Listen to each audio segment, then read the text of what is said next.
Have you ever wondered why everything in your life seems to fall apart just when you start to believe it's finally coming together?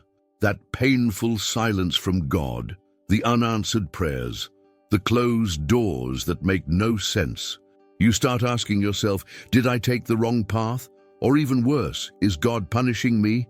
But what if I told you that nothing is out of place? What if the delays, the heartbreaks, and even the betrayals are part of a divine strategy designed specifically for you? This isn't just a coincidence. This isn't just life happening. This is God declaring over your life, I don't make mistakes, everything has a reason. And right now, that reason is being activated in silence, in darkness, in the hidden places you're struggling to understand. So many people are walking around with the weight of confusion, feeling forgotten, abandoned by the very God they trusted. But here's the truth that few are willing to say out loud: God's silence is not his absence. In fact, some of the most powerful moves of God begin in moments when he appears completely still. When you were rejected, he was redirecting. When you lost, he was preparing. When you cried, he was writing purpose into your pain. But the enemy wants you to believe the opposite. He wants you to think you're invisible to heaven, that your story is over, that you've messed up too many times. And if you believe that lie long enough, you'll start living like someone who's been forgotten. But listen carefully. You haven't been forgotten. You've been chosen. Chosen for something bigger than you imagined. Chosen to carry a story that only brokenness could shape. Chosen to walk through fire and come out refined, not ruined. And here's where things get deeper. There are moments when life seems unfair, when you feel you're being punished for things you can't even explain. But could it be that you're not being punished? You're being positioned for breakthrough, positioned for purpose, positioned for a revelation that can only be received in the dark. It's hard to trust what you can't see. It's hard to stay faithful when there are no signs. But let me remind you, faith isn't proven on the mountaintop, it's proven in the valley. And maybe, just maybe, this valley you're in right now is sacred ground where God is building something so glorious, he had to hide it from everyone, including you. You see, while you're wondering why, God is preparing what's next. While you're asking how, he's answering with who you're becoming. Nothing in your life is random. Every detail has been divinely authored. You were not meant to understand it all now, but you are meant to hold on. Because the moment you stop trusting is often the moment just before the breakthrough. Because the moment you feel most alone is often the moment heaven is closest. And because the plan, God's plan for you, is perfect, even when it doesn't feel like it.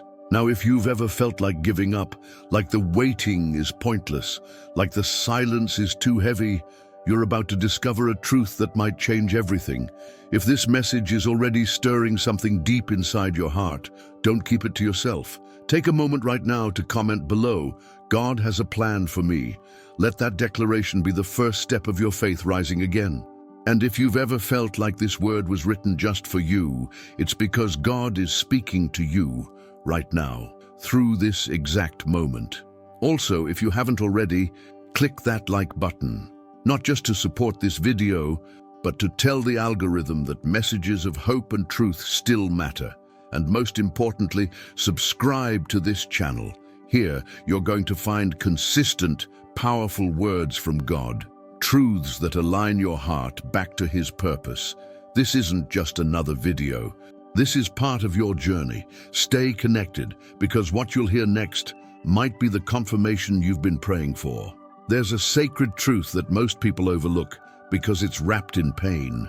Nothing in your life has been a mistake.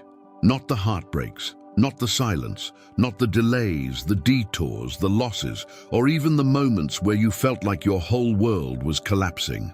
Every moment, yes, even the ones you tried to forget, has been allowed, shaped, and woven by the hand of a God who doesn't make errors. But that truth is difficult to accept when you're staring at the shattered pieces of your plans, wondering where it all went wrong. You question yourself, you question people, you even begin to question God. Why would he allow this? What good can come from this kind of pain? And the most paralyzing question of all, did I ruin the life he had for me? But here's the hidden mystery. What feels like ruin is often divine redirection. What feels like punishment is often preparation. What feels like a mistake in your timeline is actually a masterpiece in God's. He's not editing your story, he's fulfilling it. It's hard to see that when you're in the middle of chaos. Maybe you were the one who gave too much, loved too deeply, or trusted too quickly. Maybe your past is filled with choices you regret, places you wish you never went, and seasons you wish never happened. But the very things you think disqualify you are the same things God is using to refine you. Because he doesn't just work through the good moments, he specializes in redemption through the broken ones. Let that sink in. There was never a second of your life that caught God by surprise. Never a moment where he looked away. Not even in your darkest hour. He saw you. He still sees you. And even when everyone else turned their back, God was turning that pain into purpose. He was writing something so beautiful that only brokenness could birth it. But you need to understand this. God doesn't waste anything. He doesn't throw away the parts of your story that hurt. He doesn't discard your failure like the world does. He picks it up, he redeems it, he repurposes it. That betrayal, it taught you how to discern. That delay, it taught you how to wait on him. That failure, it revealed the strength he placed inside of you. When you think about your life, it's easy to label things as wrong turns or dead ends. But from heaven's perspective, there are no accidents, only appointments. What you thought was a dead end may have been the exact place God needed you to stop and listen. Sometimes he closes doors to protect you. Sometimes he allows storms to correct your direction. And sometimes he lets you walk through the valley not to punish you, but to prepare you for the mountain. You're not behind. You're not lost. You're exactly where he needs you to be for the next part of your journey. But the enemy wants you to live in shame, to be stuck in regret, to think that you've missed it. He whispers that you're too late, too broken, too far gone, that your mistakes have rewritten your destiny.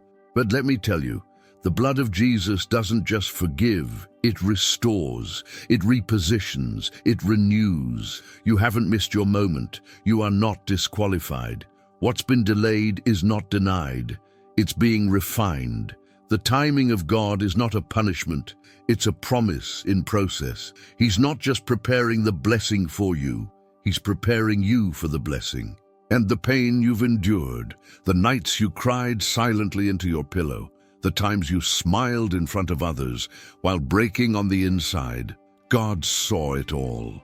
And he will not let it go unused. In fact, it may become the very testimony that sets someone else free. Your scars will speak of survival. Your journey will point to Jesus. So I challenge you to shift your perspective. Don't curse the past. Don't resent the process. Embrace the mystery of it. Because there's a God behind the scenes who never stopped working. Even in your silence, even in your rebellion, even in your confusion.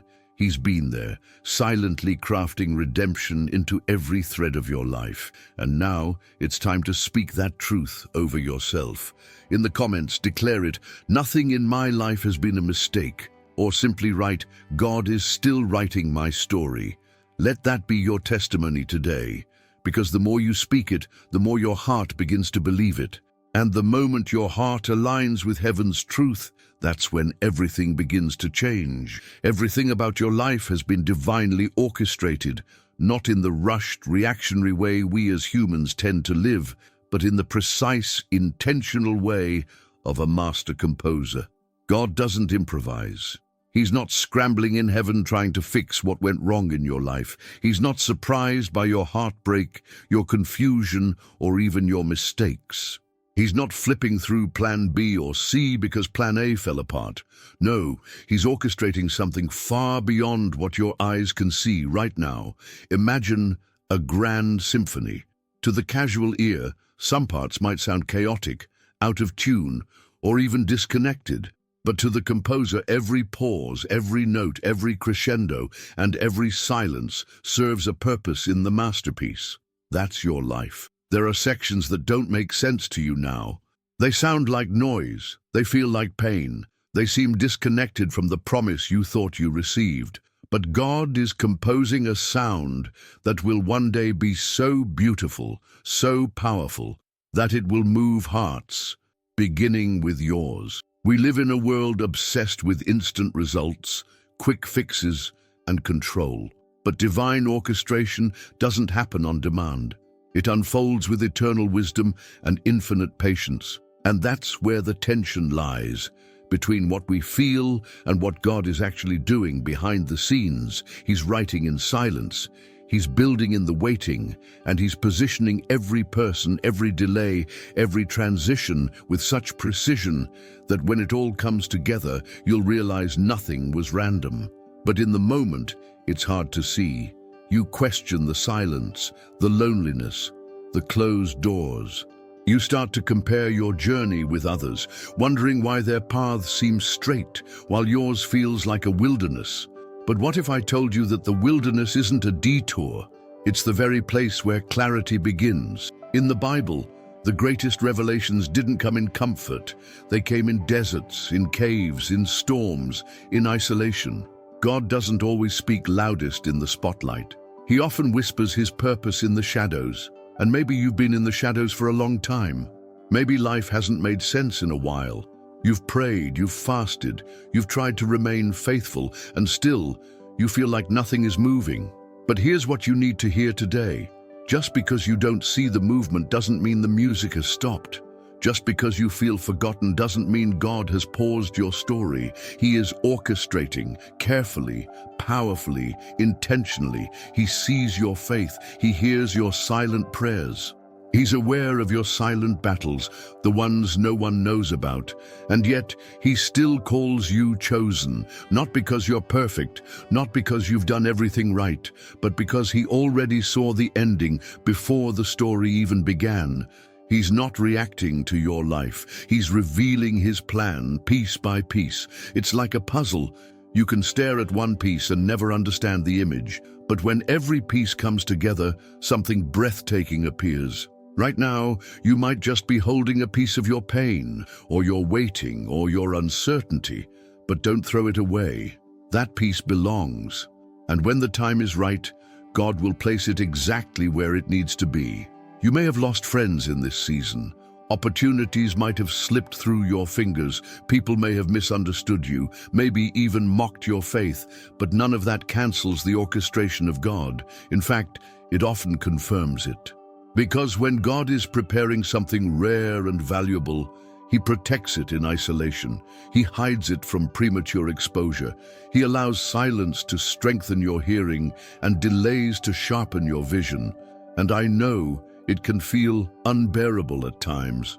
You want answers, you want signs, you want confirmation, but sometimes faith is trusting the conductor even when you don't understand the music. Trusting that even in what feels like silence, he is composing something so extraordinary that when it finally plays out, you'll fall on your knees, not in regret, but in awe.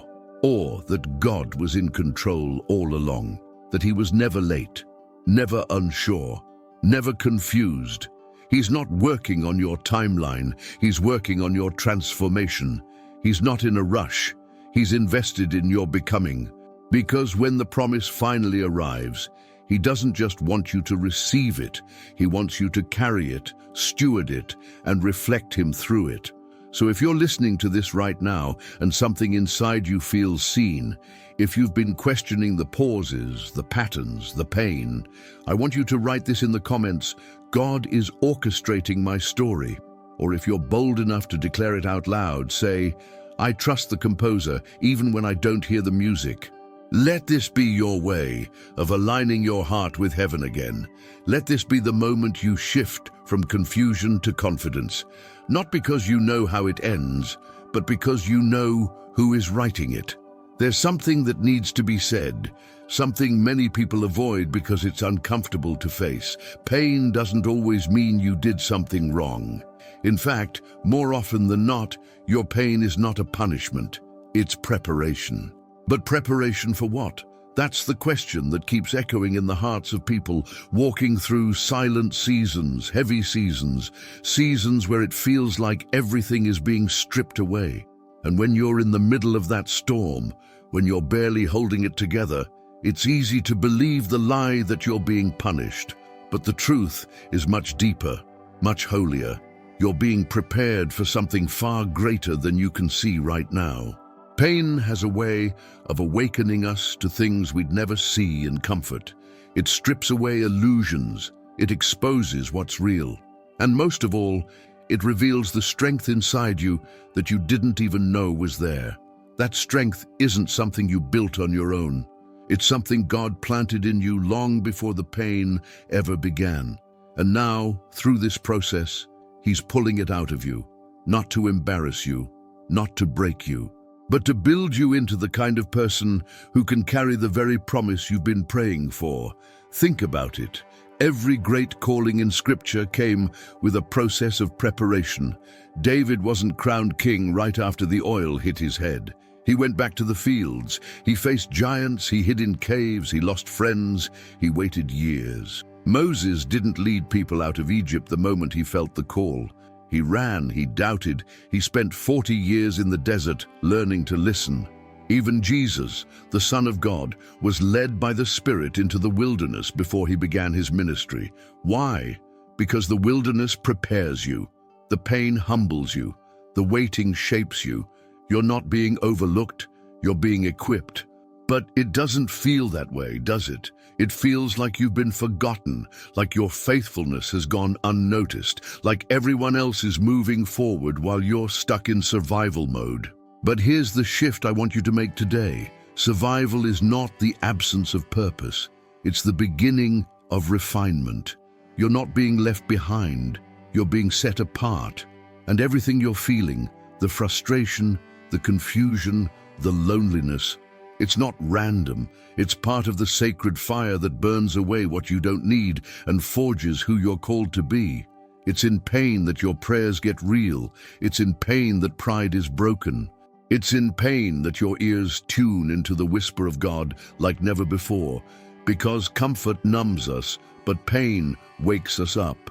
And God, in His mercy, sometimes allows what hurts to make room for what heals. I know that might sound backwards, even offensive, but lean in for a moment. If you hadn't walked through that betrayal, would you have learned how to guard your heart with wisdom? If you hadn't faced that delay, would you have discovered how to depend on His timing and not your own? If the doors had opened earlier, would you have been ready for what was on the other side? You see, what feels like God holding something back from you might actually be Him holding something back for you until you're ready to carry it without it crushing you. And the preparation isn't punishment. It's protection. It's alignment. It's transformation. But you'll only see that if you refuse to quit in the middle. That's where most people miss it. They stop halfway. They give up right before the shift. They walk away from the process because it feels like abandonment when it's actually acceleration.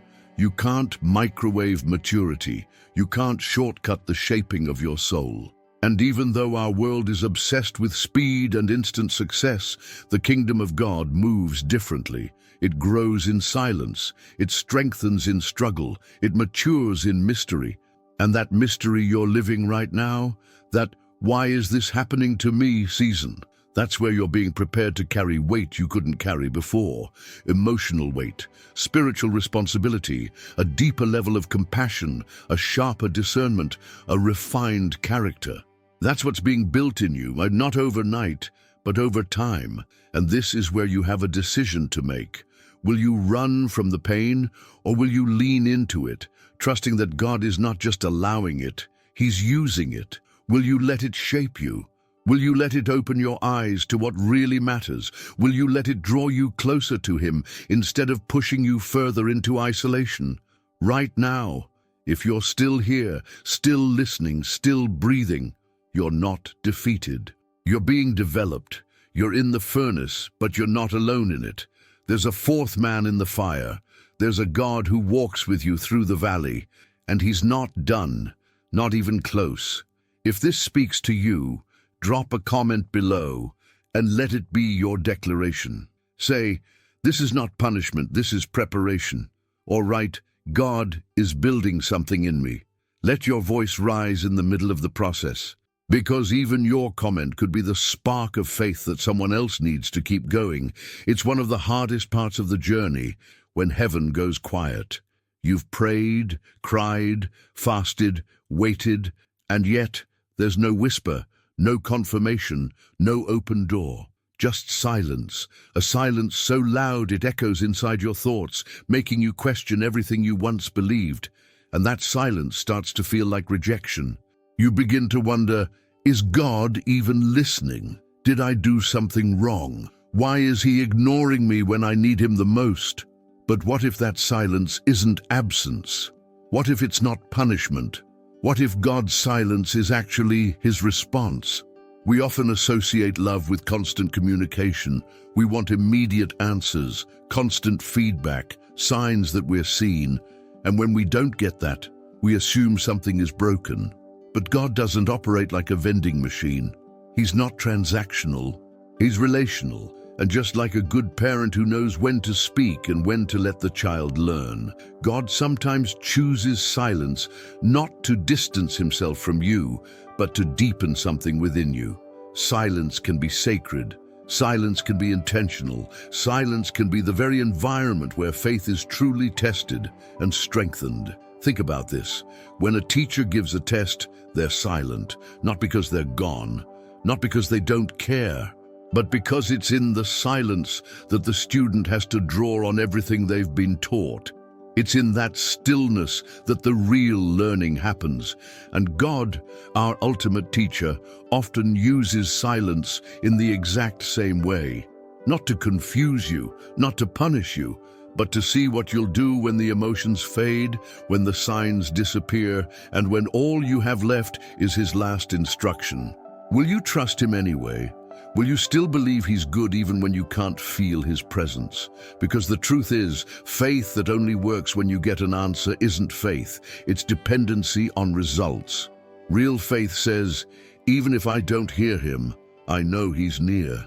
Even if he doesn't say anything today, I believe he's still working. And let me tell you something personal. Some of the most powerful moments of transformation in my life didn't come when God shouted. They came when he whispered, or when he said nothing at all. Because in those moments I was forced to stop relying on noise, emotion, signs, and I had to go deeper. I had to choose trust over understanding. And maybe that's exactly where you are right now. You've done everything you know to do, and still, nothing. Not a yes, not a no, just delay, just quiet, just waiting. And if you're honest, it's starting to eat away at your hope. But here's what you need to remember. Silence is often the space where God is doing his deepest work. The roots don't grow during the storm. They grow in stillness. And maybe he's growing your roots right now. Maybe he's grounding you so deeply that when the next season comes, you won't be shaken. Sometimes his silence is his mercy, because if he showed you everything right now, it might crush you. If he opened every door you've been praying for too soon, it could overwhelm you. So instead of giving you what you want, he gives you space to grow, space to mature, space to develop the character you'll need to sustain what's coming. I know this can feel frustrating, especially when you look around and see others seemingly getting their answers, their breakthroughs, their miracles. It makes you wonder if maybe God has favorites, if maybe you're just not spiritual enough or faithful enough or good enough. But that's not how God works. His silence is not selective, it's strategic, and it often comes right before the shift. You might be closer than you think, closer to clarity, closer to breakthrough, closer to the promise becoming visible, but he's still silent because there's still something sacred happening in you. Something invisible to the world, but crucial for the next part of your calling. So don't misinterpret the silence. Don't let it convince you that God's heart has changed toward you. His silence is not neglect, it's nurturing. He's not distant. He's drawing something deeper out of you. Maybe right now what he's teaching you is to walk by faith and not by sight. Maybe he's training your ears to recognize his voice in the subtle, not the spectacular. Maybe he's purifying your motives, stripping away every distraction, so that when he speaks again, you'll be ready to hear him with a heart that's fully surrendered. And if that resonates with you, if you've been wrestling with the silence of God lately, I want to invite you to say something bold in the comments. Write, "God, I trust you even in the silence," or simply type, "I'm listening." Let that be your act of faith today. Let your words break the fear and strengthen someone else who might be feeling the exact same way, because you're not alone in this. And just maybe, that comment will be the very moment where the silence breaks, not just for you, but for someone else watching. Let's be honest, confusion can feel like the most disorienting place to live. It leaves you walking through your days like you're surrounded by fog, trying to find meaning, direction, or just a simple answer that makes everything click.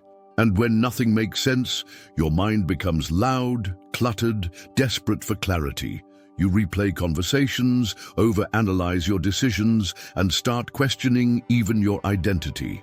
But what if I told you that confusion isn't the sign of God's distance? It's often the space where He's closest. What if the very moment you feel like you're losing grip is actually the moment you're being held the tightest? There's something sacred about the seasons where nothing makes sense, because that's where faith becomes real. It's easy to believe when everything is clear. It's easy to trust when the doors are open and the signs are everywhere. But when you're walking blindfolded, when the ground beneath your feet feels unstable, when you don't know what tomorrow holds, that's where trust is tested and intimacy is built. That's when your heart starts to cry out, not just for answers, but for His presence. And God responds to that cry, not always with explanations, but with encounters. Sometimes He allows the confusion because it silences all the other voices, the expectations, the pressure, the noise of culture and comparison, until His is the only one that matters. And that silence, that space of not knowing, becomes holy ground. Not because it's comfortable, but because it's real.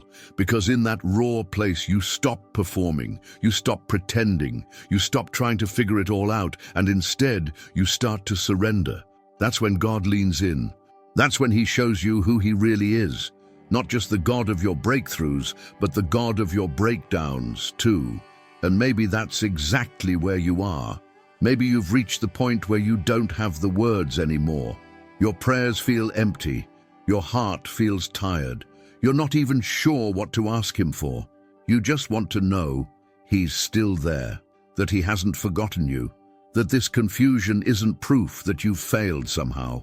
Let me tell you something you need to hear. God is not intimidated by your confusion. He's not shocked by your questions. He's not running from your mess. He's stepping into it. The Bible is full of people who walked through seasons of deep confusion.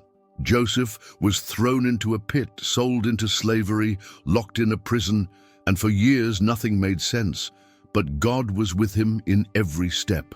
Elijah called down fire from heaven and then ran into a cave asking to die. But even in that cave, God whispered.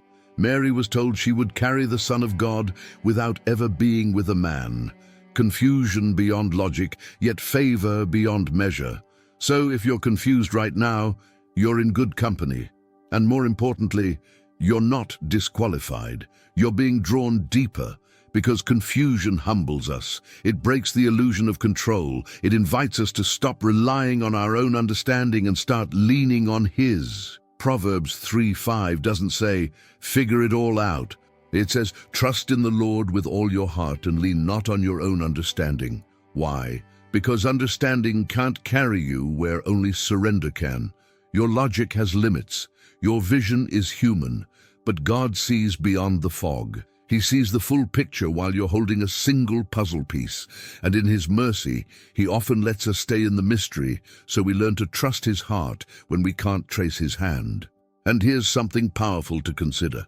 What if this confusion is a divine interruption? What if God is actually protecting you from moving too fast, deciding too soon, choosing something that looks good but isn't right? What if this tension is his way of saying, slow down, I'm doing something deeper in you? Maybe the delay in clarity isn't denial. Maybe it's divine refinement. Maybe he's not punishing you with confusion. He's positioning you for revelation. But that revelation doesn't always come with fireworks. Sometimes it's just a subtle peace, a quiet nudge, a single word in the middle of the chaos that says, I'm still here. And when you receive that, even just for a moment, everything changes. Not because the circumstances shift, but because your posture does. You stop striving, you stop panicking, and you begin to rest in the fact that God's proximity isn't measured by how clearly you understand. It's measured by how deeply you trust when you don't.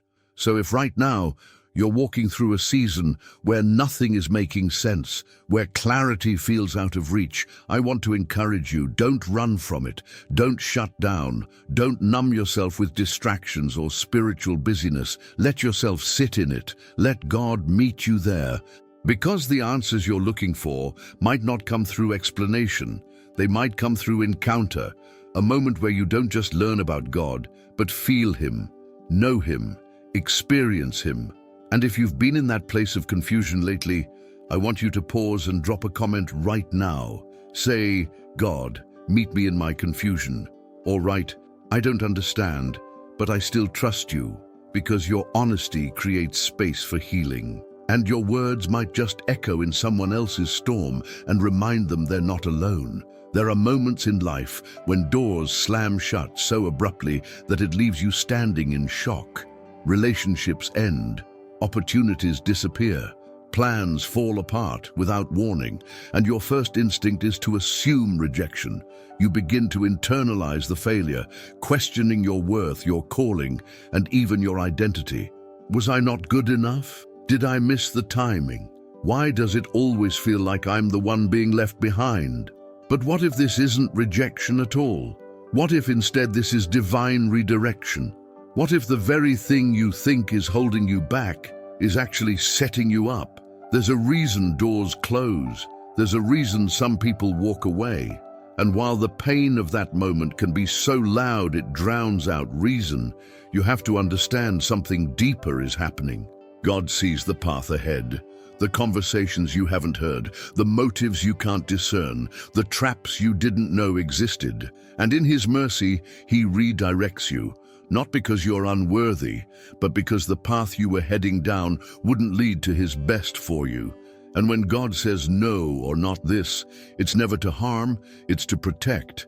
But protection doesn't always feel safe. In fact, redirection often looks like rejection at first. You don't see the better opportunity around the corner. You don't yet know that what you were clinging to so tightly was actually too small for what God wants to build through you. And when you're in that in-between space, when you're grieving what could have been, it's easy to misread the silence of God as abandonment. But that's when you need to stop and realign your perspective. This isn't God walking away from you. It's God walking ahead of you, clearing the path for something greater. And I know it hurts, it's confusing, it feels personal, but maybe what you called rejection was actually the answer to a prayer you forgot you prayed. That person who left, maybe they were never meant to carry your calling. That job that didn't work out, maybe it was never the place where your gifts would flourish. That plan that fell apart, maybe God is building something entirely different, something you never would have imagined, but something you'll one day thank Him for not letting you miss. You see, God is not reactive. He's intentional. Every shift, every closed door, every divine delay is part of a strategy that heaven wrote long before you even understood what you were called to do. And the redirection isn't punishment. It's preparation for where you truly belong. It's a recalibration of your steps, bringing you closer to the version of your destiny that carries purpose, not just applause. And maybe that's why the door had to close, because you were settling. You were accepting something less than what God envisioned for you. Maybe you were trying to fit in where you were only meant to pass through. Maybe your comfort zone had become a prison, and the only way to move you forward was to shake everything that felt stable. Sometimes God has to disrupt your direction to reveal your destiny. Redirection is a form of favor, even if it's painful. It means God cares too much to let you waste time on things that won't last. It means He's involved, present, watching over you in the shadows, orchestrating change when you don't even know you need it. And though it may look like the end of something, what's really happening is the beginning of alignment, the beginning of clarity, the beginning of something that fits, not just with your desires, but with your design.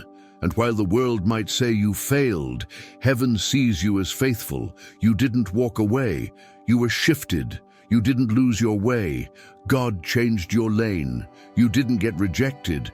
You got rerouted to purpose. Now here's the part that's hard to accept, but powerful once you do. Sometimes, the greatest blessings come disguised as disappointments. You'll only see it in hindsight, of course. But one day, you'll look back and realize that what broke you was actually what built you, that the no you cried over was the yes you needed, that the season of confusion was actually a divine course correction, and that God, in His love, was always 10 steps ahead, making sure you didn't settle for something beneath your calling. So if you're in a season right now where doors are closing, where people are walking away, where plans are unraveling, pause and ask yourself, is this rejection or redirection? And then ask God to help you see it through His eyes, because perspective changes everything. Pain may blur your view, but prayer will refocus it. And if this message speaks to your current season, I want to invite you to engage, not just emotionally, but spiritually. Drop a comment right now and write, I'm not being rejected, I'm being redirected. Or if that feels too bold, simply say, I trust the shift. Let those words be an act of surrender, an open door for God to continue writing your story without resistance. There's a lie that tries to take root the moment something is taken from us, when a relationship ends, when a dream collapses, when we lose something we never imagined living without. It whispers, this is who you are now.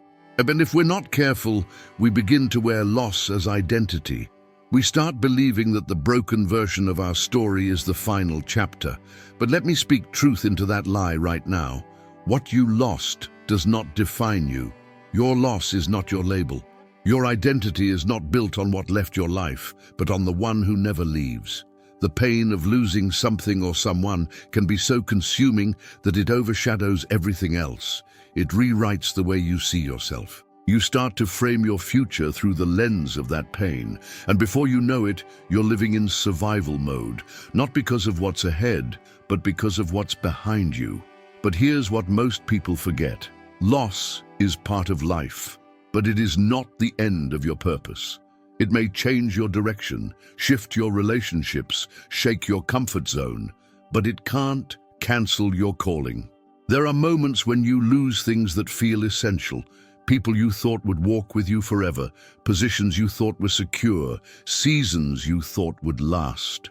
And when they disappear, it feels like something in you disappears with them. But that's the mystery of faith. It teaches you how to rise even when you feel like you're surrounded by ruins. It gives you the ability to breathe when it feels like your world stopped spinning. And it reminds you that your story is still sacred, even if some pages are stained with tears. We often think that loss means we did something wrong, that if we had prayed harder, believed more, moved faster, maybe things would have turned out differently. But what if the loss wasn't punishment? What if it was release? What if God, in His mercy, allowed certain things to fall away because they were weighing you down more than lifting you up? What if He removed something you thought you needed because He's about to give you something that truly fits where you're going? It's uncomfortable to think this way because grief is real. You have every right to feel the weight of what you lost. But don't confuse grief with identity. Don't let the pain of a moment rewrite the entire purpose of your life. You are not what walked away. You are not the door that closed. You are not the dream that didn't unfold the way you expected. You are who God says you are, chosen, seen, still called, still covered. And let me say something that might sound strange. Sometimes loss is a form of divine alignment. Sometimes God has to subtract in order to multiply. Sometimes He removes what you thought you needed to make room for what you're truly made for, and the space left by what you lost, that space is not empty. It's available for growth, for peace, for clarity, for encounters with God that you wouldn't have had if you stayed surrounded by what was comfortable but no longer fruitful. There's something sacred about learning how to walk again after a loss. Something powerful about discovering that you still have breath, still have strength, still have a future. And it's in those moments, those fragile, tender, quiet moments, that you begin to realize healing doesn't mean forgetting. It means remembering differently. It means seeing the loss not as the end, but as the beginning of a deeper version of you, a more refined, more aware, more surrendered version. So know, what you lost doesn't define you. It shaped you, yes. It stretched you. It broke you open in ways that exposed things you didn't know were there, but it didn't destroy you. It didn't finish your story. And the fact that you're still here, still listening, still reaching for meaning, that's proof that something in you is still alive, still hungry, still expectant. And that spark, that's all God needs to breathe something new into your life again. Sometimes we fear moving on because we think it means letting go of what mattered. But healing isn't dishonoring the past, it's honoring what it taught you and choosing to live again. Choosing to believe that God can still bring beauty from ashes, that He can write new chapters without erasing the old ones, that your best days don't have to be behind you. So if this spoke to a part of your story, if you've been carrying the weight of a loss and wondering who you are now, I want to invite you to comment something bold. Write, "My loss does not define me," or type, "God is not done with me." Let those words be more than just text on a screen. Let them be your declaration, your shift out of grief as identity and into purpose again. Waiting, it's one of the hardest places to live. You're in between the promise and the fulfillment, between what God spoke and what you can actually see. You pray, you fast, you stay faithful, and still, nothing seems to move. Days turn into weeks, weeks into months, and you begin to wonder if the waiting is pointless. You look around and it feels like everyone else is moving forward while you're standing still. But what if I told you the waiting isn't wasted? What if this season you're trying to escape is the exact place where God is doing His most important work in you? There's something sacred about the space between not yet and now. No? It's in this stretch of time that your faith matures, that your identity is refined, that your motives are tested. Anyone can worship when everything is flowing, when doors are opening, when life feels aligned. But it's in the waiting where real worship is born. It's where you learn to sing through silence, to hope without signs, to believe when everything in you wants to quit. Because waiting reveals who you are when nothing is happening, and who you trust when you have no control. We don't like this process. We want acceleration. We want results. We want to move fast and see fruit immediately. But God's kingdom doesn't operate like an express lane. It's more like a vineyard. Things take time to root, to grow, to mature, to multiply. And just because something isn't visible above the surface doesn't mean it's not growing beneath it. Just because the seed hasn't broken through the soil yet doesn't mean the soil is empty. The waiting is when the roots take hold. And God doesn't build people for temporary influence. He builds for longevity. He's not rushing your process, He's securing your foundation. If He answered every prayer the moment you asked, you'd never develop spiritual depth. You'd never know what it means to persevere. You'd never understand the weight of carrying a blessing that's been refined by fire. And some blessings are too heavy to give quickly. Not because God doesn't want to bless you, but because He wants to prepare you to sustain what's coming. That's why the waiting is more than just a delay. It's development. It's divine strategy. There are things God is doing in this season that won't make sense until the next one. conversations he's allowing to happen, delays he's orchestrating, divine detours that are confusing now but will be critical later. And if you try to rush out of this season, you'll miss the strength it was meant to build in you. Waiting teaches you patience, yes, but more than that, it teaches you surrender. It breaks the illusion that you're in control. It softens your need to understand everything. It makes you dependent on presence over performance. And maybe that's exactly where God wants you. Not in a rush to get somewhere, but rooted right where you are.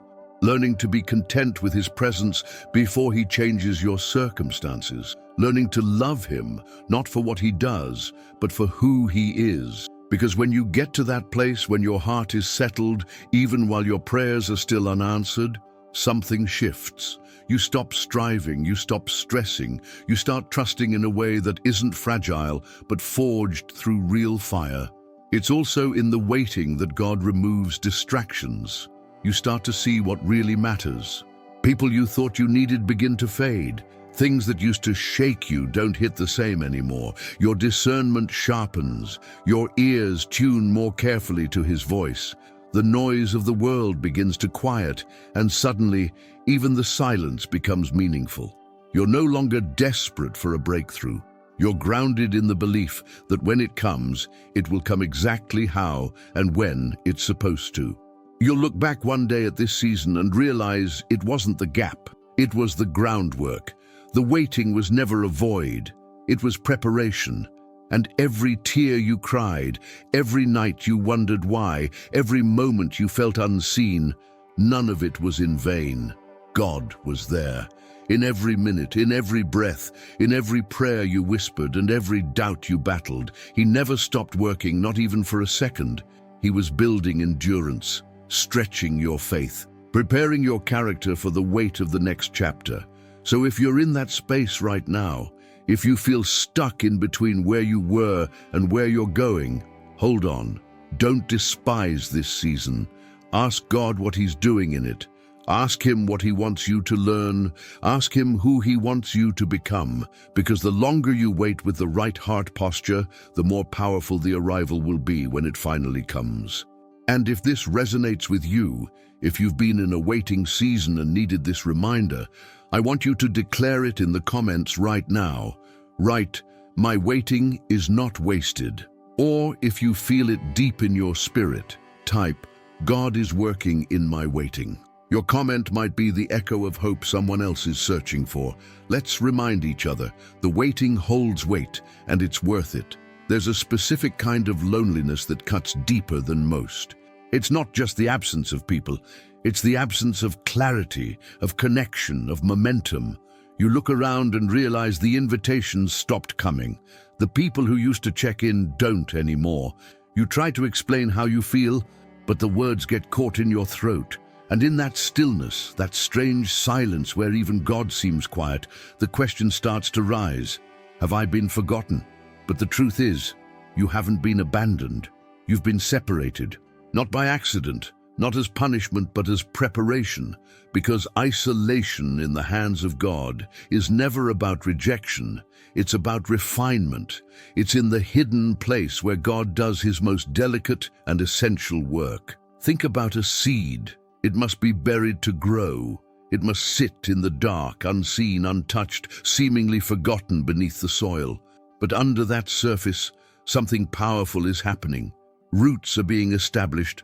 Foundations are being formed. And before anything can break through the surface and bloom, that hidden process must take place. Your life isn't any different. There are seasons where God pulls you back, not to punish, but to strengthen. Not to silence you, but to teach you how to hear in a deeper way. This kind of divine isolation is uncomfortable because it strips away everything you thought you needed. It confronts the parts of you that relied on affirmation, applause, constant motion. It removes the scaffolding so you can see what's really holding you up. And when those props are gone, when the stage is empty and the spotlight is off, what's left is something raw and real, your heart and his presence. That's where transformation happens. That's where maturity is born. Not in the noise of the crowd, but in the stillness of the secret place. Sometimes we cry out for connection, not realizing that connection to the wrong people at the wrong time can delay what God is building in us. We think we need visibility to be valuable. We think we need exposure to prove that we're being used. But God's ways are not our ways. He hides what's holy until it's ready. He shields what's sacred until it's time. So if He's hidden you in this season, if He's pulled you into a place where it feels like no one sees you, there's purpose in that pause. He's not holding you back. He's holding you close. It's in isolation that you begin to hear the difference between your own voice and God's voice. You start to recognize the lies you've believed, the habits you've formed, the patterns that were never really healthy. It's there, away from the distractions, that your soul starts to detox. Your spirit becomes sensitive again, and things that once comforted you but kept you spiritually numb begin to lose their grip.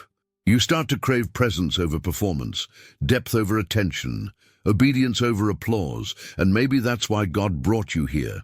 Because He knew that where He's taking you requires a version of you that can't be built in public. It has to be formed in private. It has to be strengthened in silence, the kind of strength that isn't swayed by opinion, the kind of discernment that doesn't need confirmation, the kind of obedience that follows Him even when you don't understand. That's what He's forging in you right now. And yes, it can feel like exile, but it's actually elevation in disguise. Isolation also gives you a rare and powerful opportunity: intimacy. The kind of closeness with God that can't be replicated when life is busy and people are pulling on you from every side. In this place, you learn how to walk with Him, not just work for Him. You learn to rest without guilt. You learn to sit in His presence without needing answers, without needing outcomes, just needing Him. And when that becomes enough, when His presence satisfies you more than progress ever could, that's when you know you've shifted, you've grown, you're becoming.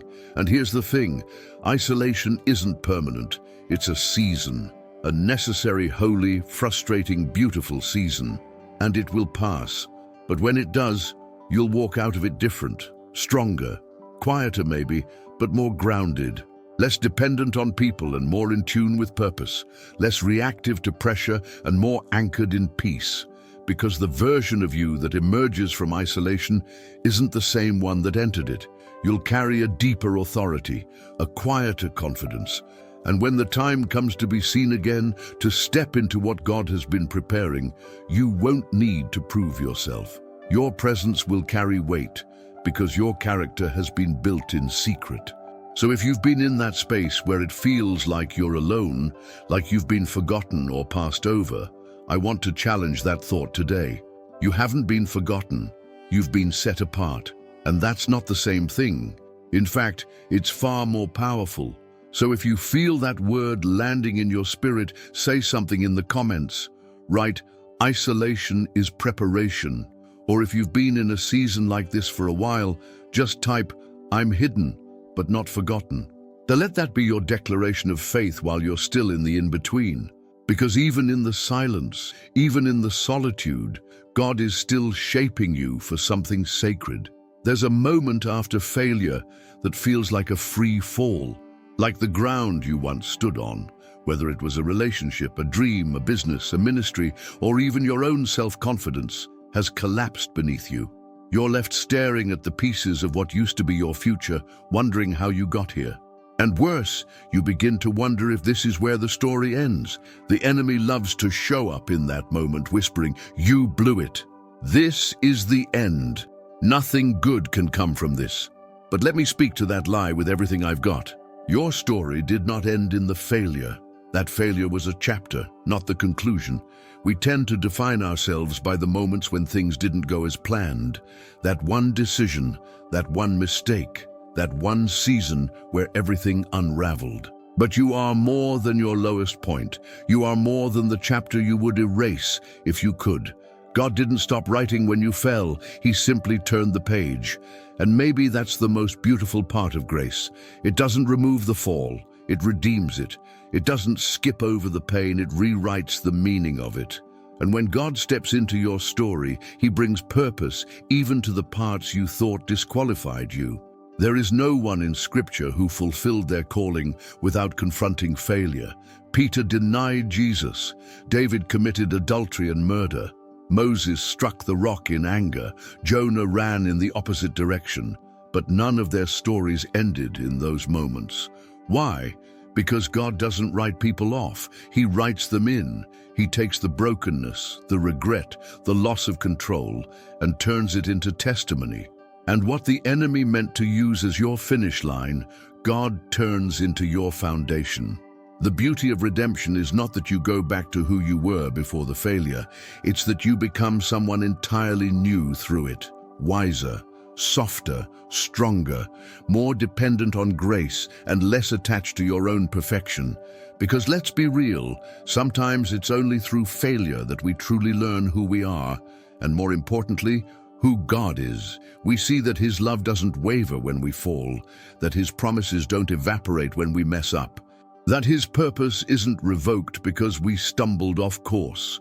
The truth is, failure has a way of breaking pride. It humbles us. It brings us face to face with our limitations. And if we allow it, it also creates space for God to rebuild us, not around what we do, but around who He is.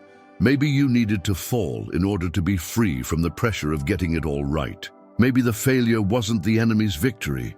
It was heaven's invitation to let go of control and grab hold of grace like never before. It's in that space, the space where everything falls apart, that we discover the power of mercy.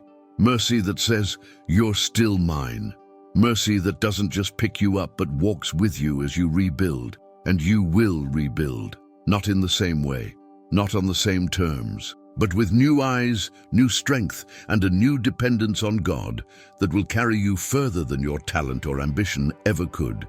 Maybe you think too much time has passed, that the opportunity is gone, that you're too old, too far behind, too broken to start again. But let me remind you, God is not bound by time. He doesn't operate according to your deadlines or the world's timelines.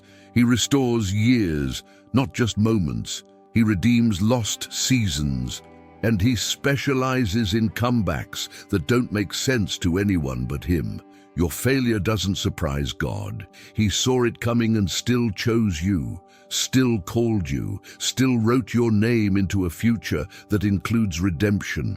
And that voice in your head telling you it's too late, that's not the voice of the Father. That's shame trying to steal your destiny. And you don't have to listen to it. You can rise again, not because of who you are, but because of who He is. Your story is not over. In fact, the next chapter might be the most powerful one yet. The one where you stop hiding the failure and start sharing the healing. The one where your scars become signs of survival. The one where your testimony reaches someone who thought they were beyond hope. And when they hear what God brought you through, it may be the very thing that leads them back to Him. So if you've been carrying failure like a permanent label, it's time to tear that label off. It's not your name. It's not your ending. It's not your identity. If you're still breathing, God's still building. And if this spoke to your heart, if you feel that stirring that maybe, just maybe, your best isn't behind you, I want you to say something out loud in the comments right now. Write, "My failure is not my ending," or simply say, "God is not done." Let those words plant a new seed of hope, because from this point forward, you're not defined by the fall. You're defined by the grace that picked you back up. Pain has a way of making everything louder. Your thoughts spiral, your questions multiply.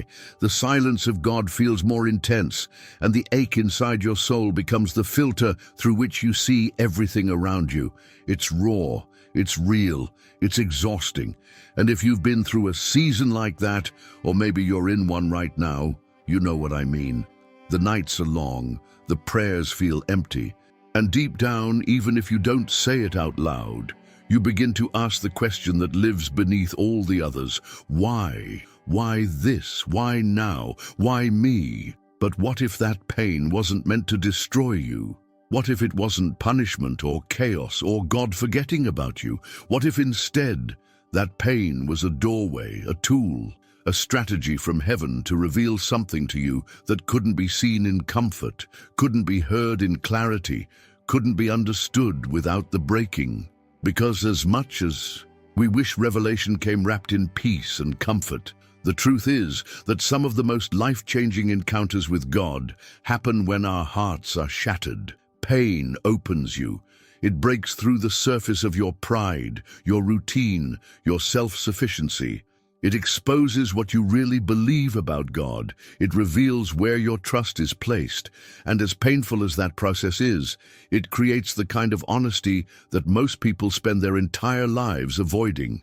When you're in pain, you don't have the energy to pretend. You don't perform. You don't polish your prayers. You bring your rawest, realest, most desperate self to God. And that's where revelation begins. Not in perfection, but in vulnerability. There's something about those moments where you're too weak to hide, too broken to posture, too tired to push forward, that draws the presence of God closer than you've ever felt before. Maybe not always emotionally. Maybe you don't feel goosebumps or hear audible words, but something shifts inside you, a knowing, a grounding, a glimpse of his heart that no sermon or podcast or book could have ever shown you. Because this kind of revelation isn't taught, it's birthed in pain. And once you see it, you can't unsee it. You don't just know about God, you know him. Pain doesn't just reveal who God is, it also reveals who you are. It unmasks the parts of you that were built on people's opinions, on fear, on ego. It shows you what needs to be healed, what needs to be surrendered, what's been hidden behind your smile for years. And as uncomfortable as that is, it's also holy, because God can only heal what you're willing to face. And pain has a way of pulling it all to the surface, not to shame you, but to save you, to liberate you, to start the process of real, deep transformation. One of the most powerful things about pain is that it slows you down. It forces you to sit still. And in that stillness, you begin to notice things you would have overlooked. The way God has been speaking to you through small things. The strength he's been building in you behind the scenes. The way he's aligning people, opportunities, moments. Even in the middle of what looks like disaster. Pain gives you a lens you didn't know you needed. And from that lens, you start to see the story differently. Not as something happening to you, but something God is doing through you. There's also a tenderness that comes from those who've been through pain and allowed God to shape them in it. They carry a different weight when they speak, a different gentleness when they see someone else hurting, because they know what it means to bleed and still believe. They've sat in the silence and chosen to trust, and that trust becomes a light for others who are walking through darkness. You may not see it now, but this pain might one day be someone else's survival guide. Your tears might water someone else's healing. Your scars might preach louder than any words ever could. God doesn't waste pain, ever. He collects every tear, he writes purpose into every ache, and he uses it as a scalpel, not to harm you, but to heal you in places that would have remained untouched otherwise. So if you've been asking why it hurts so much, maybe that's your answer. He's showing you something sacred, something that will change how you see him, how you see yourself, how you carry your purpose in the world. This is not just a season of survival, it's a season of revelation. And if you feel that, even a little, I want you to engage with it. Let this moment be more than just something you watched. Let it be something you step into. Drop a comment right now and write, God is revealing something through this pain. Or if that feels too big, just type, I see it now. Because even that small step of acknowledging what's happening in your soul could be the very start of your breakthrough. And you never know who else needs that spark of courage to keep going. There's a moment in every journey where it feels like you've hit the end, like all the doors you hoped would open have slammed shut, like the people you trusted have disappeared, like the prayers you've prayed have gone unanswered. You stare at the ruins of what you thought your life. Inside you wants to whisper, this is it, it's over. But what if that place where everything feels lost isn't the end at all? What if it's the beginning? What if the moment you think everything is falling apart is actually the moment heaven is quietly saying, "Now I can finally build"? God has a strange way of starting things right where we want to quit. Just when we think the chapter has ended in silence, he begins to write in a language only your heart can understand. And this is where we often miss him, because we're looking for something grand, something instant, something loud. But God's greatest moves rarely start with fireworks. They start in ruins, in ashes, in deserts, in caves, in prisons, in silence. He begins in the places where human strength ends, where our own ability has run dry, where pride has been broken and we're out of ideas, out of plans, out of energy. Because that's where God does his most miraculous work, not in your confidence, but in your surrender, not in your perfection, but in your pain. When everything is stripped away and you no longer have anything left to lean on, that's when the presence of God becomes more real than it's ever been. It doesn't always come with answers. Sometimes it's just a peace that makes no sense. A whisper that reminds you you're still seen. A spark of faith in the middle of a storm that refuses to end. And that's how you know it's him. Because when everything else fails and you still find yourself holding on to hope, that's not emotion. That's a seed from heaven. There's something powerful about being brought to the edge. It forces you to see what you've been leaning on. It reveals the temporary supports, the false identities, the illusions of control. And once those fall, what's left is something real, something eternal. Maybe you're standing in a season where nothing looks like what you imagined. You've tried to stay faithful. You've done everything you know how to do. And still, the breakthrough hasn't come. But can I challenge you with something deeper? What if this season isn't about the breakthrough at all? What if it's about who you're becoming while you wait? Sometimes we want a way out, but God is preparing a way through. He's not avoiding your crisis. He's using it. He's turning the soil of your life, pulling up what's dead, planting something new. And just because you can't see the seed doesn't mean nothing's happening. Just because it looks like loss doesn't mean it's not the start of restoration. In fact, the greatest stories of faith always begin in a valley, in broken places, in silence that feels endless. That's where intimacy is born. That's where trust becomes more than a word. It becomes breath. The enemy would love for you to stop here, to look at your circumstances and draw a conclusion that God has walked away, that he's done with your story. But that's the lie. That's the trap. Because it's often right after it's over that God says, "Watch what I can do with what's left." He's not intimidated by your ruins. He's not afraid of your scars. He doesn't run from your questions. He leans in. And the very place that looks like death might be the exact soil where resurrection begins. You're not too late. You're not too broken. You haven't missed it. And what feels like rock bottom is often the foundation God uses to rebuild you with strength you didn't know you had. A strength that isn't loud or showy. It's quiet, steady, deep. The kind of strength that sustains, that doesn't need validation, that walks with purpose even when no one else sees it. That's what's being formed in you now. So if you feel like you've come to the end, I want you to remember something sacred. God doesn't need a lot to start something holy. He doesn't need perfect conditions. He doesn't need the approval of people. He doesn't even need your full understanding. All he needs is your surrender, your yes, even if it's whispered through tears, even if it's shaky and uncertain, because that yes is the beginning of a miracle. And if that's where you are right now, if your world looks like it's falling apart and you're wondering if God has left the building, I want to invite you to say something simple in the comments. Write, "God, start with what's left." Or if your faith feels small today, just type "begin again," because sometimes the act of saying something is the first act of trust. And who knows, your words might be the lifeline for someone else who needs to believe that God is just getting started.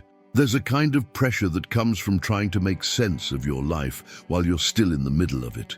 You wake up some days feeling like everything is finally starting to make sense. And then, by the end of the day, something unexpected happens.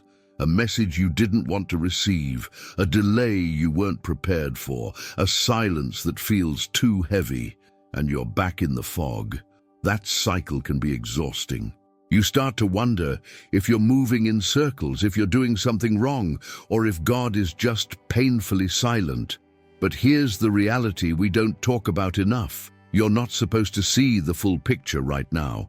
You were never meant to. That's not a punishment, it's protection. Because the truth is, if you saw everything all at once, you might run from what God is trying to walk you through. We are creatures of control. We crave understanding. We want timelines, explanations, clarity, and when we don't get it, our default reaction is anxiety. We replay scenarios in our minds, overanalyze every step, and begin to lose sight of the very faith we say we believe in. But what if the real invitation isn't to understand everything? It's to trust the one who already does, because God sees the full canvas. He's not just watching the brush strokes you're living today. He's holding the final image, the masterpiece, the completed story you can't imagine yet. Think about the people in Scripture who lived years, sometimes decades, without knowing the why behind what they were walking through. Joseph had dreams as a teenager, but spent years enslaved and imprisoned before ever seeing them come to pass. Ruth lost everything and had no idea that her faithfulness would position her to be in the lineage of the Messiah. Esther didn't know that her beauty and courage would save an entire nation. None of them could see the whole picture at the time, but God could. And he used every detour, every delay, every season of confusion as a brushstroke in the greater purpose he had designed for them. And maybe that's what he's doing in you. Maybe that confusion you're feeling isn't a sign that something's wrong. It's a sign that you're in the middle of something unfolding, a divine sequence of moments that will only make sense in hindsight. But we hate being in the middle, don't we? We want resolution. We want to skip to the part of the story where the pain makes sense, the breakthrough arrives, the promise is fulfilled. But that's not where depth is formed. That's not where trust is built. Trust is built in the unknown. It's forged in the quiet, in the dark, in the parts of the process that feel like delay, but are actually design. And that's the key word, process. God is not random. He is deeply intentional. Every piece of your life, the joyful ones, the painful ones, the confusing ones, is being placed with care. But he's not obligated to explain himself to you in real time. That's what makes it faith. That's what transforms your spiritual walk from something shallow into something solid. When you learn to say, God, I don't get it, but I still trust you, something shifts in the spirit. Your posture changes, your heart settles, your anxiety lessens, because you begin to realize that clarity is not always the most important thing. Confidence in his character is. And that confidence doesn't come from seeing everything clearly. It comes from choosing to believe that even when you don't understand the scene you're in, the author still knows the ending. It comes from resting in the fact that God is too wise to make a mistake and too loving to leave you in the dark without purpose, that he doesn't waste time and he definitely doesn't waste pain. What you think is chaos may actually be choreography. What looks like confusion from your angle may be divine order from his. So if you're walking through a season where nothing adds up, where the people around you don't understand your choices, where the opportunities are scarce, where your prayers seem to hit the ceiling, I want to remind you of this. Your vision may be limited, but God's is limitless. He sees where you're going, he knows what he's preparing you for, and he's already been in your future, arranging the right connections, the right timing, the right healing, and the right revelation. Nothing is random. Nothing is wasted. Nothing is out of place in the hands of the one who sees it all. And here's what I want you to do right now. If you've been battling that need for clarity, if you've felt the weight of not knowing what's next, I want you to declare your trust even before you get your answers. Go to the comments and write, I trust what God sees, even when I don't. Or simply say, God sees the whole picture. Those words might be the anchor your soul needs right now.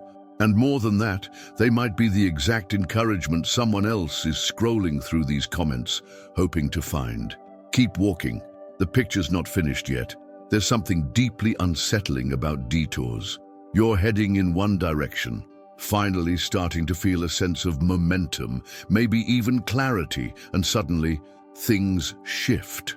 A door closes, a relationship changes, an opportunity vanishes, a new path appears, but it's not the one you would have chosen. And in that moment you feel it, disruption, confusion, disappointment, maybe even fear, because detours don't feel divine. They feel like delays. They feel like deviation from what was supposed to be. But what if I told you that the detour isn't off track? It's on purpose. We live in a culture addicted to linear progress. Step 1 leads to step 2, then to 3, then success. We've been conditioned to think that forward motion must look clean, logical, and predictable.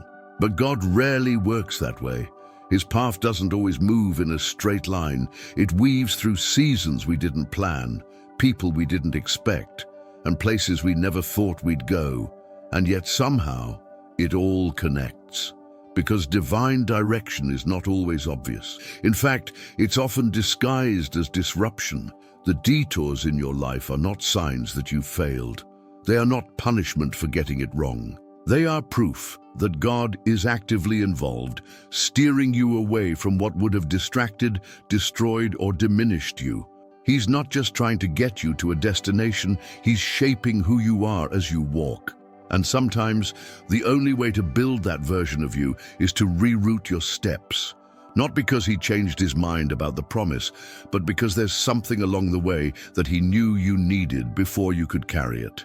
When God takes you on a detour, it's not random, it's strategic. It's where he builds the strength that success will require. It's where he introduces the people who will matter later.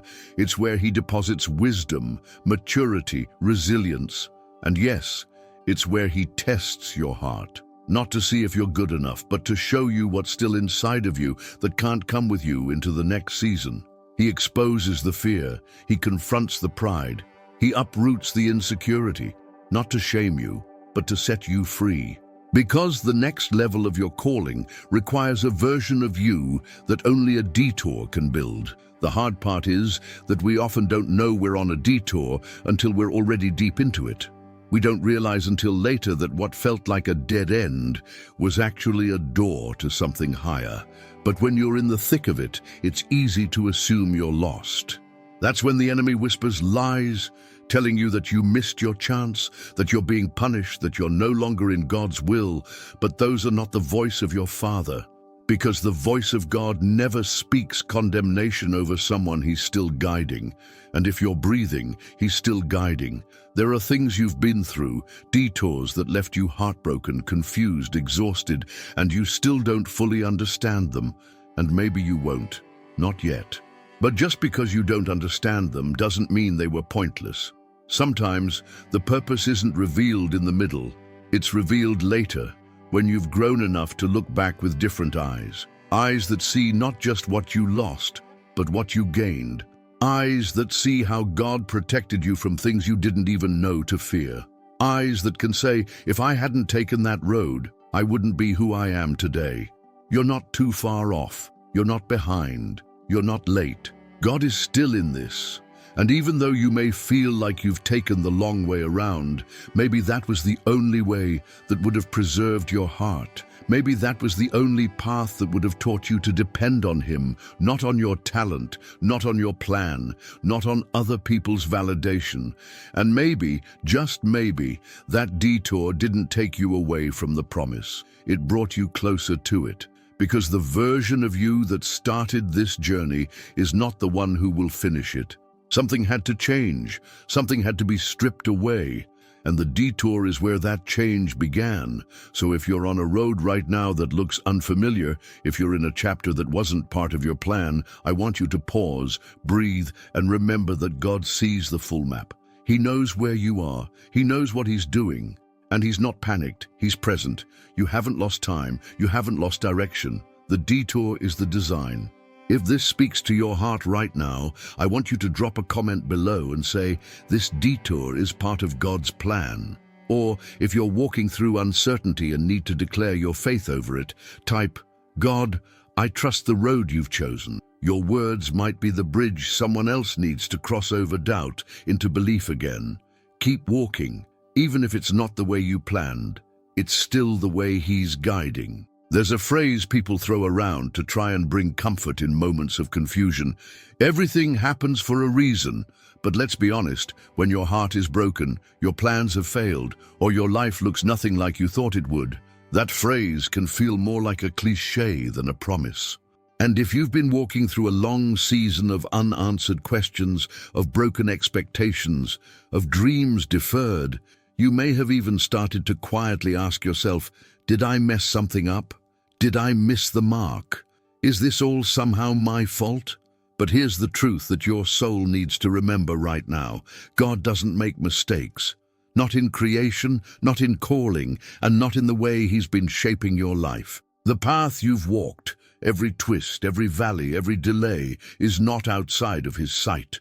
And more importantly, it's not outside of His strategy. Even when you didn't understand it, even when you fought against it, even when you thought you'd ruined it, He stayed. He's been present, guiding, redirecting, restoring, still working within a divine framework so much greater than what your eyes can comprehend right now. Because God is not reactive like we are. He doesn't course correct the way we do. He doesn't panic when you fall or change His mind when you fail. He's not surprised by your detours, your breakdowns, your doubts. In fact, He already factored them into His plan.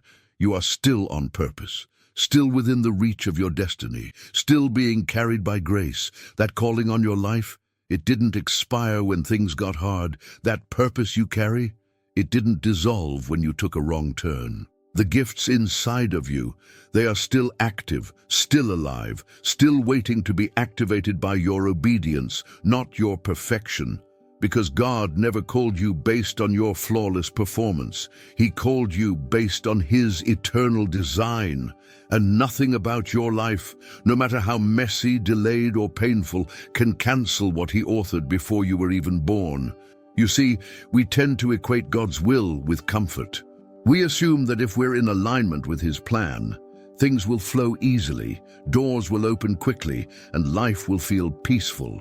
But that's not how purpose always looks. Sometimes, the very path you're called to walk is filled with resistance, not because God is far from it, but because it's worth something, and what's worth something is always fought for. The enemy doesn't waste his attacks on people who are going nowhere. The storms that hit hardest often come right before the breakthrough. And maybe that's where you are now, caught in the tension between believing that God has a plan and wondering if you've already stepped too far outside of it. But can I tell you something that might set you free?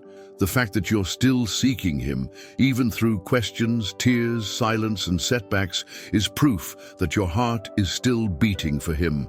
And God always responds to a heart that turns back to Him. Always. He doesn't need you to be perfect. He needs you to be willing. Willing to trust Him again, even after disappointment. Willing to move again, even after failure. Willing to believe again, even if you've been let down before. Because willingness opens the door for redemption. It's the starting point for every fresh beginning in Scripture. Over and over again, we see God take what looked ruined and turn it into something radiant. Not by erasing the past, but by using it as fuel for the future. That's what He wants to do with your story. Not hide the pain, not pretend the process didn't happen, but reveal His glory through the very parts you thought disqualified you, through the things you wouldn't have chosen, but now carry a wisdom and strength you never thought you'd gain. That's what purpose looks like in real life. It's not picture perfect, it's lived in. It's marked by scars and breakthroughs. It's shaped in wildernesses and celebrated on mountaintops. And through it all, it's held together by the hands of a God who never once took His eyes off you. So if you've been second-guessing your journey, if you've wondered whether you're too broken, too far behind, too late, I want you to know you're still right on time, right in the middle of grace, right in the hands of a God who finishes what he starts. You don't have to have it all figured out. You just have to take the next step and trust that even now, especially now, your life is still carrying eternal weight. If this word found you at the exact moment you needed it, if something inside you knows this was for you, I want you to speak that out loud.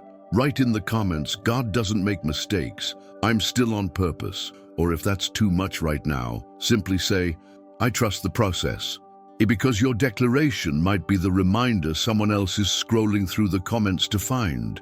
And in that one small act of courage, you become part of the confirmation they've been praying for. Keep going. You're more on track than you think. There's a kind of heaviness that settles in your heart when you look back over your life and wonder if too much has been lost. Time, relationships, opportunities, seasons you can't get back, words you wish you could unsay, decisions you wish you could undo. Sometimes it's not just one big moment of regret, it's a slow accumulation of little things that over time start to whisper that maybe you've wasted too much. Maybe it's too late. Maybe what could have been will never be again. But here's what I want to say to that voice right now, with full authority and absolute confidence in who God is. Nothing is wasted. Not in his hands, not when he's the one writing your story. God is not limited by the same rules we live under. He doesn't look at a lost year or a broken relationship the way we do. He doesn't see wasted time. He sees the soil where transformation happens. He doesn't discard what was damaged. He reclaims it. And if you've ever questioned whether any good could come from what you've walked through, I want you to hear this. Not only can he bring good out of it, he's already working to do exactly that. Even the pieces you think are too far gone are still part of the puzzle in his hands. We serve a God who multiplies loaves and fish, who turns water into wine, who speaks to dry bones and brings them to life. This is not a God who wastes. This is a God who repurposes, who restores, who reclaims what was overlooked, broken, forgotten, and says, watch what I can do with that. And maybe you've believed the lie that your past disqualifies you from your future. Maybe you've been carrying silent guilt about the years you feel you threw away. But grace doesn't work like a scorecard. It's not keeping track of what you lost. It's always creating new ways forward. You see, God's redemptive power doesn't just restore you to where you were. He brings you into something deeper, stronger, and often more meaningful than what you originally thought you wanted. That's the power of divine redemption.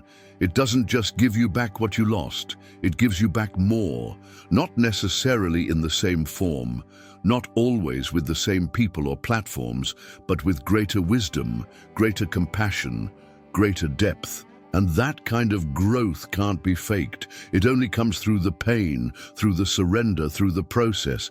Even the detours you thought ruined everything, God has already woven them into the tapestry. Every tear, every no, every closed door, every long night where you wondered if your prayers were bouncing off the ceiling, none of it was invisible to him. None of it was meaningless. You may not see it yet, but even those moments were training ground. Heart school, the place where the shallow layers were peeled away and something real began to form in you. A capacity to love deeper, to endure longer, to speak more gently, to believe more fiercely. That's what he's been building in the background all along, and I know that can be hard to accept, especially when the pain is still fresh or the answers are still unclear. But redemption doesn't require clarity. It requires surrender, a willingness to believe that even though you can't rewind time, you serve a God who can redeem it. He's the only one who can step into your story at any point and begin again without erasing what came before. Instead of discarding your past, he transforms it. He gives it new meaning, and suddenly the scars become stories, the weakness becomes wisdom, the waiting becomes the foundation for the miracle. So no, you haven't wasted your life. You haven't missed your moment. You haven't lost too much. What you've walked through isn't a liability, it's a legacy in the making. One day, someone will hear your story and realize they're not too far gone. One day, the things that almost broke you will become the bridge that leads others to healing. Because that's how God works. He uses what the world calls broken, wasted, ruined, and makes it holy. And what once brought shame will become a testimony of strength. If you're still breathing, God is still redeeming. He's not finished. He's not frustrated. He's not throwing anything away. He's turning it all into something you couldn't imagine, and not just for your sake, but for every life your obedience will impact. So don't despise your journey. Don't write off what's already happened. Let him redeem it. Let him show you how nothing is ever wasted in his hands. If this spoke to a place in your heart where you've felt regret, loss, or shame, I want to invite you to reclaim that space today. Go to the comments and declare it.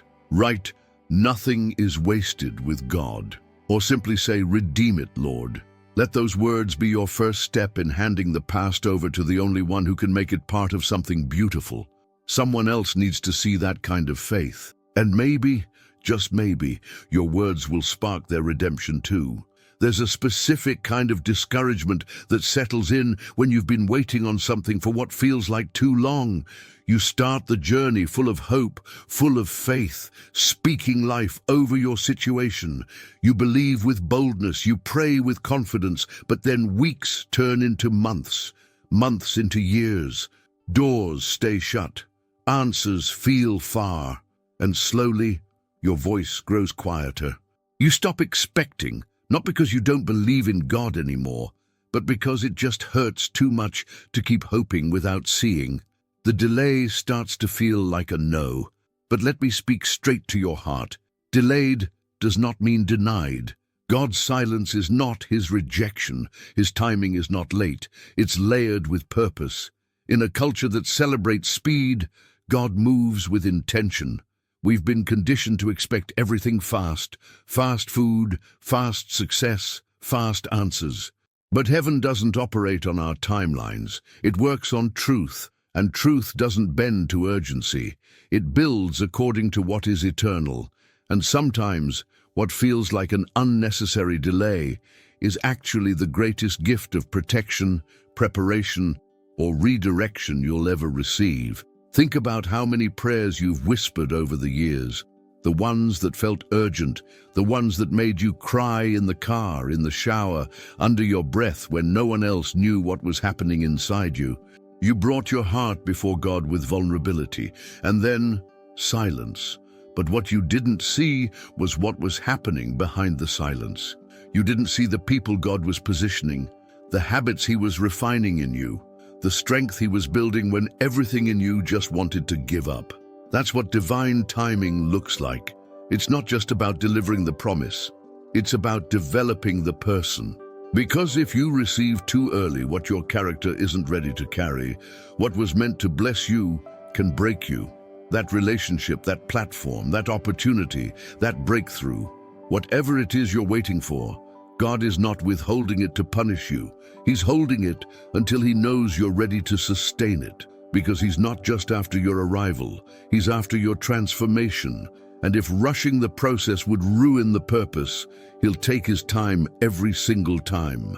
We often ask, why hasn't it happened yet? But maybe the better question is, who am I becoming while I wait? Because the waiting room of heaven isn't empty. It's active. It's the place where your roots grow deeper, where your identity solidifies, where your discernment sharpens, where your heart gets realigned, not just to want the promise, but to want the promiser more. And that shift changes everything. You stop obsessing over outcomes. You stop comparing your pace to someone else's. You start finding peace, even in uncertainty. Delay teaches you what nothing else can. It teaches you to release your timeline, to stop measuring God's faithfulness by how fast things change, and to start anchoring your soul in the reality that He's working all things together, even when you don't feel it, even when you don't understand it. And let's be honest, that's not easy. Faith doesn't mean you won't have moments of frustration. It means you choose to trust anyway. You choose to get up again, believe again, show up in prayer again. Not because the answer has come, but because you believe in the one who holds it. The beauty of divine delay is that when the door finally opens, you'll know it wasn't luck. It wasn't manipulation.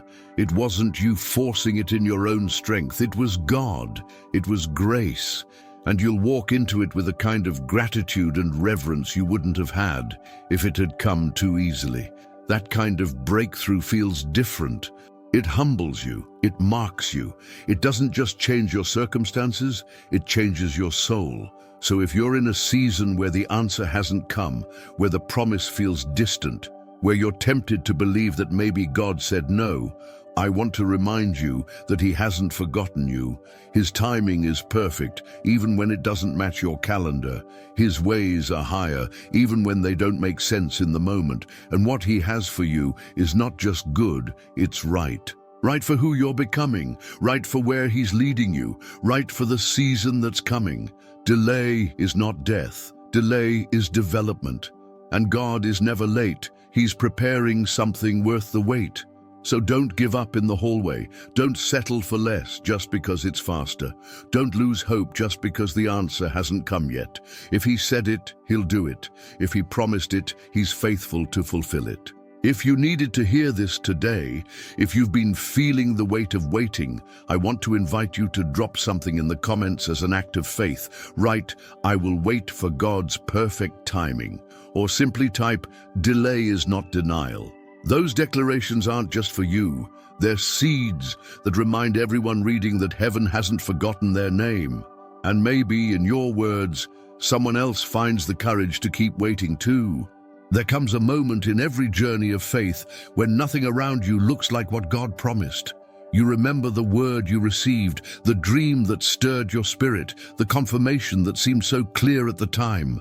But now you're standing in a place where everything feels unclear. The path is foggy, the results are delayed, the energy is fading. You've obeyed, you've prayed, you've stayed faithful, and still nothing seems to move. It's in that space between obedience and outcome where the greatest battle for your heart takes place.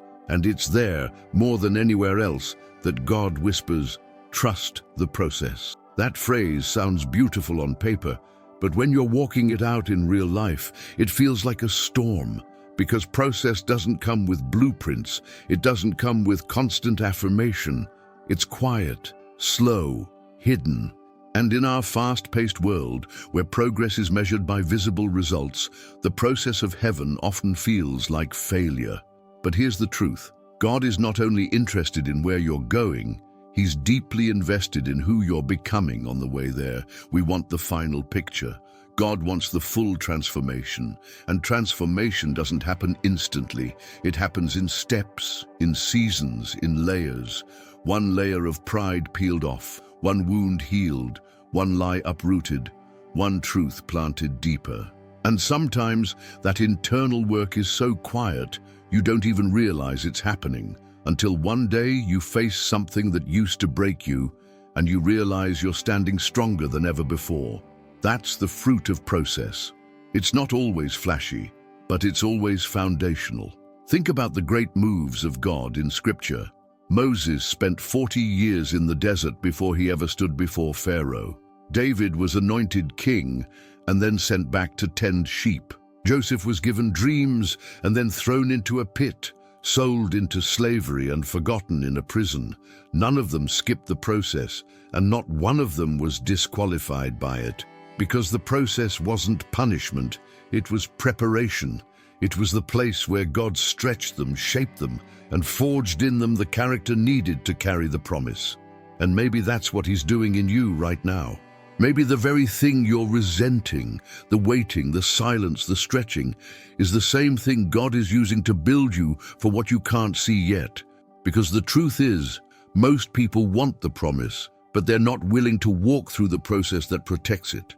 They want the platform without the pruning. But God loves you too much to let your gifting take you somewhere your character can't sustain you. Process is where your roots grow deep. It's where you learn to hear God without needing signs. It's where you stop chasing quick answers and start trusting slow growth. And yes, it's uncomfortable. Yes, it will test your patience. But it will also produce something in you that nothing else can: resilience, depth, spiritual authority. These are not formed in the highlight reel moments. They're born in the hidden place, when no one is clapping, when nothing is glamorous, when all you have is your quiet yes. Sometimes you'll be in the process longer than you thought. Sometimes it'll look like you're being passed over while others are being promoted. And it'll be tempting to compare, to question, to ask, God, did you forget about me? But the process is never about what's happening around you. It's always about what's being formed within you. And if you could see what's waiting on the other side, you'd stop fighting the process and start embracing it. Because here's the truth. Anything built too fast is fragile. Anything not tested won't last. And God isn't building you for temporary applause. He's building you for eternal impact. That kind of weight requires deep foundations. And foundations take time. So the next time you feel behind, remind yourself, you're not behind schedule. You're on heaven's timeline. And heaven's timeline always favors transformation over speed. And if right now you're in the thick of it, if you feel stuck, stretched, or just flat out tired, I want to remind you that you're not doing anything wrong. You're being shaped. You're being strengthened. You're in the middle of a story that hasn't finished unfolding. So don't let the enemy convince you to quit in the middle. The promise is real. The process is necessary. And your surrender in this season is writing the foundation of the next. If this message is meeting you exactly where you are, I want to invite you to do something bold. Declare that you're staying faithful in the middle. Go to the comments and write, I trust the process. Or if you want to speak that over someone else, simply say, God is working even here. Your words carry weight, and someone reading them might need that little spark of hope to keep pressing forward. Don't underestimate what your faith in process can unlock. For you and for everyone walking this journey beside you, there's something uniquely painful about giving your all, pressing forward, staying faithful, and still not seeing the results you've been praying for. You keep showing up, you keep trusting, you speak the promises over yourself, you hold on to the word God gave you, but after a while, the waiting wears on your soul, the silence gets heavier. And the enemy starts whispering, what if nothing's changing? What if you've already missed it? What if it's never going to happen? And right there, right at the edge of that thought, is where so many people turn back. Not because they don't love God, not because they don't believe in His power, but because they feel worn out by the weight of delay and can't see how close they actually are. But that's the thing about breakthrough. It often shows up after your breaking point. That place where you feel like you've given everything and there's nothing left. That's where God does His most surprising, most powerful work. He waits until your hands are empty, so you'll know the victory was never in your strength. It was in His faithfulness. He waits until the circumstances scream impossible, so when it happens, you'll never doubt that it was His hand that opened the way. He lets you feel the weight, so the glory will carry depth. We read about breakthroughs in the Bible like they happened in an instant, but if you look closely, you'll find process before every miracle. Before the Red Sea parted, the Israelites were trapped. Before Goliath fell, David faced years of rejection and obscurity. Before the walls of Jericho crumbled, the people had to walk around them in silence for days, wondering if anything was actually happening. They looked foolish. They probably felt foolish, but they obeyed anyway. And on the seventh day, with no warning, no shift in the natural, the breakthrough came. And maybe that's exactly where you are. On day 6, one lap away, just one more act of obedience, one more moment of faith, one more decision not to give up, right before everything shifts. But the problem is, you can't see the finish line from where you are. You're too close to the battle to see the breakthrough coming. And that's why you need this reminder right now. Don't stop here. Don't turn back now. You are closer than you think. Spiritual fatigue is real. Waiting takes energy. Believing when there's no evidence requires a kind of endurance most people underestimate. But what if the tiredness you feel is actually a sign that you're right on schedule? What if the resistance is strongest right now because the enemy knows how close you are to stepping into what God already declared over your life? You may not feel like anything is moving, but in the spirit, something is shifting. There are things being arranged in places you can't see, doors being crafted specifically for your hands, battles being won that haven't manifested in the natural yet. That's why persistence matters.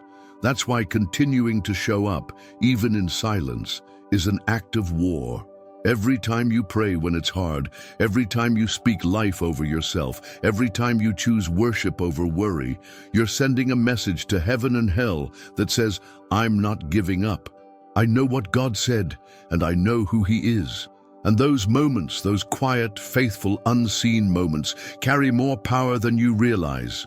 Heaven records them, God honors them, and when the time is right, they will all converge into a testimony so undeniable, you'll barely have words to explain how it all came together.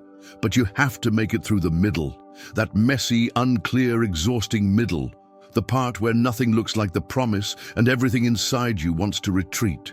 That's where most people quit. That's where discouragement tries to suffocate destiny, but you're not most people. You've come too far. You've grown too much. God has invested too deeply in your life for you to stop here. There's a reason the battle intensified. It's not because you're off track. It's because you're dangerously close to walking into something that will shift not only your life, but the lives of everyone connected to your obedience. There's generational breakthrough waiting on the other side of this. There are people whose freedom is tied to your yes. You don't see them yet, but they're there, and they're going to look at your story one day and say, if they didn't give up, neither will I. So breathe, cry if you need to, rest if you must, but do not quit. This is not the end. This is the turning point. This is the moment heaven leans in and watches to see if you'll keep trusting even without the evidence. And if you do, if you stay faithful right here, you'll look back soon and realize this was the moment it started to shift. If this is where you are right now, I want to challenge you to say something out loud, not just to me, but to your own heart, to heaven, and to the enemy trying to wear you down. Go to the comments and type, I'm closer than I think. I won't stop now. Or write, God, I'm holding on for one more lap. Your words matter. They plant seeds in the atmosphere. They declare faith in a season that feels fragile. And those declarations may be the exact thing that keeps someone else pressing forward too. If you've made it this far, we want to hear from you. How did this message speak to your heart? What part of this journey resonated with your season, your questions, your faith? Go ahead, share with us in the comments below. Your words might not only bring clarity to your own soul, but may become the exact encouragement someone else needs today. And before you go, don't forget to subscribe to the channel so you never miss a moment of the powerful, soul-stirring content we're building here together. Hit the like button to support this mission of hope, healing, and transformation. And most importantly, don't stop here. There's another video waiting for you right now on the end screen that could be the next divine confirmation your heart has been waiting for. We're honored to walk this journey with you. Let's keep growing, believing, and moving forward together.